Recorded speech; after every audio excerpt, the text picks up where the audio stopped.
It was an ill-hidden secret that cultivators generally disliked loud noises. The enhancements given to them by their cultivation of Ki were manifold, but occasionally those advantages came with unexpected side effects. Most pertinently, a keen sense of hearing, and as such their tendency to cultivate in secluded forest clearings or desolate mountaintops was not one born entirely of philosophy or the need to escape worldly concerns. No. One of the unspoken truths of cultivating in such places was that they were quiet. Jack Johansson was not quiet. He was a loud man, consistently loud, in his personal bearing and in the things he tamed, summoned or created. His devices were loud, his beasts were also loud. The mortals handling both of those things were loud. They hummed, growled and shuddered at all hours, day or night. And such was the sensitivity of the average cultivator, that even despite the many meters of solid stone between her and those beasts, the sound of them at work was easily audible to Wren's ears.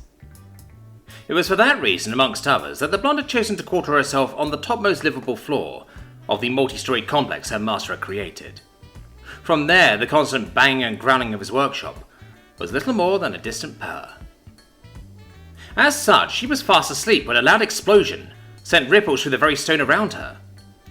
The sound startled her so badly that she leapt a full 4 feet out of her luxurious bed, slamming headfirst into the ceiling with enough force to send stars flitting across her vision. As she hit the floor with an undignified thump, she dazedly clambered to her feet, grabbed her sword from under a pillow before stepping out into the hall, uncaring of her relative state of undress. They were under attack, and she would greet these attackers with fire and blood, if not for the temerity of attacking the holdings of her master, then for the audacity to wake her in. She glanced out a nearby glass window and saw the sun was high in the sky, the middle of the afternoon. In her defense, she'd been up quite late the previous evening, negotiating with the Silver Paw for the release of one of their heiresses and accompanying flunkies. Unfortunately for her, the matriarch of the Silver Paw seemed quite determined to spin the whole thing as an ambush on the part of Wren's master.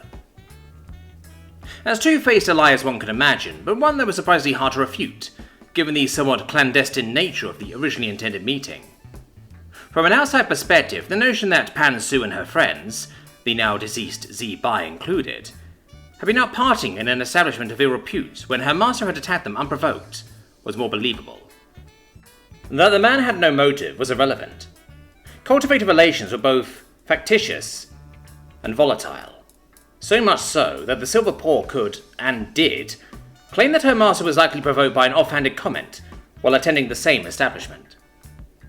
Of course, when the bitch had made that comment, all who had heard it had known the woman was referring to her ill-hidden opinion that men were little more than volatile animals, to be controlled and corralled like mortals, rather than treated as free people.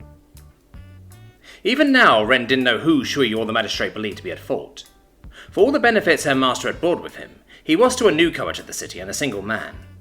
Valuable and likely in possession of yet untapped potential, but those benefits were hard-pressed to justify alienating an entire sect over. Especially not in the current climate. With the great enemy coming, the city needed all the swords it could muster. No. For now, the two nominal leaders of the city seemed content to stand by and let the conflict between the Silver Paw and Jack Johansson play out without their interference. Fortunately, that left Jack with a small advantage, given he still held Pan Su and her friends hostage in the recently constructed prison wing. It was for that reason that Wren was still sleeping when the sun had long since risen. No others. She definitely hadn't needed a drink to steady her nerves after arguing with the magistrate on her employer's behalf. And that drink definitely hadn't turned into a dozen either. Absently, Wren pulled the strings of her sleeping robes tighter as she accidentally flashed a gaggle of servants coming in the opposite direction. So unprofessional, Wren thought, as she walked by the startled and staring group of men and women. We're under attack and they stop to stare at a bare pair of breasts? Or perhaps it was the bear's steel in her hands. Either way, remedial lessons were certainly in the compound staff's future. If only I were allowed to staff out the compound with more than just a pittance or my own personal servants, she lamented, as she reached the door to the roof. The explosion had come from above her, so the attack was likely from cultivators that had used a lighting technique to gain access to the roof. A second explosion rang out, louder than the first due to sheer proximity. What monstrous technique must that be? She thought, as she slammed open the door to the roof and found herself face to face with a very amused-looking elf. "That's 2 down!" the mortal called Lynn shouted excitedly from behind where the woman was sitting, pointing up to the sky. "Can I send up another?" "Sure," her master said casually from behind a grill. He even had on a silly little apron with a series of indecipherable symbols on it. Though despite the situation, a small flush ran through her body as she realized the man seemed to only be wearing an apron, his bare broad shoulders gleaming in the midday sun. Determinedly tearing her gaze from him, the situation only got more surreal as she panned back to Lynn to see the women dash over to a row of balls? Similar to the one used by mortal children for their games, if about 10 times the size. The things were easily as tall as the good woman herself. As she watched, Lynn cut a cord at the base of one of the brown balls and it began to float. Up and away from the roof, it rose higher and higher up into the sky. A single cord its only anchor to the world. One that only pulled taut when the thing was little more than a grape-sized dot, high up in the sky, waving to and fro in the breeze. "Oh, Wren!" Her master's voice called out cheerfully as he glanced up from the grill. "I'm glad you could join us. I assume you finished what you were doing earlier?" "Earlier?" Wren asked slowly, as she lowered her blade to her side, something her master clearly noticed as he raised a single eyebrow at the sight of the bare steel. "Yeah," he spoke slowly, clearly realizing something was up. Perhaps he'd realized that this was her sleeping gown, perhaps not. The man has some peculiar gaps in his knowledge. "I sent Elwyn down earlier to ask if he wanted to join us." The pair's eyes pivoted toward where the elf was reclining in the sun, her dark dress swapped for something altogether more risque. The Magister was wearing a black bikini, one that flattered and contrasted her pale complexion. "I was happy to do it. It wasn't like I was busy." The woman spoke as if butter wouldn't melt in her mouth. "How kind of you," Wren spoke through gritted teeth as she regarded the witch. "What were you doing, anyway?" Jack asked, as he flipped a skewer of meat and vegetables. "Sleeping," Wren finally spoke, refusing to stop glaring at the elf, "which is perhaps why I was utterly unaware of this gathering." "Ah," Jack said, flipping another skewer, before he paused as he glanced up toward the balloon. "Ah." Elwyn chuckled. "Elwyn, no more ice cream for the foreseeable future." "What?" It was almost enough to make it worth being woken, as she was to see the elf squawk as she sat up in her chair. The woman, in the short time she had been with them, had developed something of an affinity for the cold, tasty treat that Lynn sometimes prepared for them. Not that Wren blamed her, she liked it too. At some point she needed to ask Lynn if it was a regional dish local to Jiangxi. She'd certainly never seen it before, and she knew for a fact it would be a hit if she introduced it to the local court. Smirking at the woman's karmic retribution, Wren was about to ask the purpose of the floating balls, when Lynn let out a great shriek of excitement. Glancing up, Wren watched as a great mutant hawk swooped towards the ball. The creature had clearly become swollen with instinctive ki, as it was nearly thrice the size it was supposed to be, as it flew past the walls of Ten Huo. Unlike their ground-based kin, those beasts that could fly seemed less eager to throw away their lives against the walls of the city. Instead, they circled the skies around the settlement, content to do little more than pick off the odd refugee or traveller camping on the walls when the occasion presented itself. Or attack her master's drones, seeing as she often heard the man complaining of bird attacks on his tamed spirit beasts. For whatever reason, the tainted creatures saw the sky as their domain, and were determined to destroy all that dared trespass there. A fate that would soon befall the flying ball, as the eagle's wicked talons would puncture the thin skin of the thing without issue. Perhaps her master was trying to learn how pick! Wren's tower became rigid as a pole, as an explosion rang out. The bird had no more than made contact with the ball before they both exploded in a great fireball. The sound hurt Wren's ears, but as she watched, the smoking remnants of the once great beast fell to earth. Far from the roof they were on, fortunately, but she winced at the thought of the mess the thing would make upon some poor soul's roof. Or worse, the street. Well, at least now she knew what was causing the explosions. "My master has figured out how to make his landmines float," she thought faintly, as she recalled the devices that had caused such havoc during the defense of Jiangxi, though I suppose they aren't landmines anymore. Sky mines? What a terrifying concept. Almost as terrifying as the smile on Lynn's face as she cut loose another ball, allowing it to float off into the sky. For whatever reason, She seemed to be taking a rather vindictive satisfaction in seeing these beasts slain. Perhaps she's lost family to a similar beast, Ren thought. To hear the cat describe it, a number of men and women perished in Jiangxi before her master arrived to aid the defense. She'd have to ask at some point. While she wasn't exactly fond of the mouthy mortal, her master was, for some reason, so it behooved her to get to know the young woman better. I can't help but note you didn't ask me for permission for that one, Jen noted clinically, and poked at the grill. It was getting tedious to ask each time, the woman shrugged with an audaciousness that made Ren want to spit blood. Were you expecting me to ask every time? Even Elwyn seemed to get over our ice cream-related sulking, long enough to quirk an eyebrow. Then, against all common sense, her master just shrugged. I suppose not. Ren made to say something when she was distracted by the tantalizing scent of the grill wafting in her direction. Glancing over, she also realized that there was a table to the side, one laid out with cutlery. That reminded her that she needed to address the second absurdity on display here, one she'd been distracted by in her attempt to ascertain the source of the explosion that had so rudely woken her from a slumber. "Master, what are you doing?" She spoke slowly and with great care. "Isn't it obvious? I'm preparing a barbecue." Yes, he was. That didn't answer her question. Her real question was, why are you cooking? Cultivators did not cook. They had mortals to do that for them. And as far as Ren was aware, Jack was no exception to that rule. Ling cooked for him more often than not. Otherwise he partook of Ren's own personal chef. Never had she seen him cook for himself. Yet there he was, standing over a barbecue full of glowing red charcoal and white ash. I had a hankering for a special something I used to eat when I was younger, but Lin refused to make it for me. Refused? Ren was gobsmacked. A sentiment that only grew as the audacious little imp had the temerity to roll her eyes at her master's words, as if forgoing her responsibilities was no big deal. She showed some small satisfaction in watching the girl stiffen, as Ren's killing intent reached her. "Lin, could you pass me the—" "Ren, stop." Immediately, she let her killing intent drop, and the mortal visibly sagged in relief. "Master, she started to say, only for her words to fail her when she saw the look on her master's face. "Was punishing one of my people without my authorization or my consent." His tone wasn't quite angry, more disappointed, and in some ways that felt worse to the dog cultivator. "Do you think me incapable of making my displeasure known if I wanted to?" She shrank in on herself. "No."